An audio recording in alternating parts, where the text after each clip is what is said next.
What is Christmas disease, Hemophilia B? Christmas disease, also known as Hemophilia B, is an autosomal recessive bleeding disorder characterized by a deficiency of factor IX. This deficiency manifests as prolonged bleeding, spontaneous hemorrhages, and poses severe concerns for internal bleeding events. Case scenario: toddler with persistent bleeding after minor injury. An 18-month-old male toddler experiences persistent bleeding after a minor knee scrape. Despite no significant past medical history, the prolonged bleeding raises concern. Laboratory tests, including a prolonged activated partial thromboplastin time, APTT, and a specific factor IX assay, confirm a significant deficiency in factor IX, leading to the diagnosis of Christmas disease, Hemophilia B.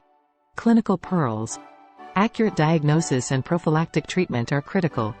The condition is typically diagnosed in infancy or early childhood. Acquired forms are rare but can occur due to antibodies against factor IX.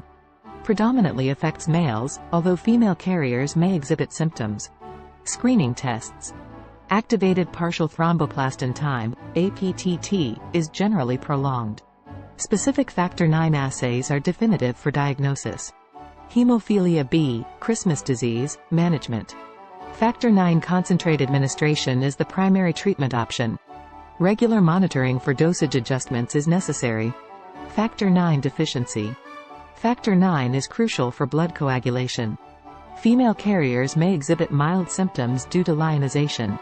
Statistics. Christmas disease, Hemophilia B, comprises about 20–30% of all hemophilia cases. Incidence is roughly 1 in 30,000 male births. Further reading. Consult Hematology, Basic Principles and Practice, or journals such as the New England Journal of Medicine.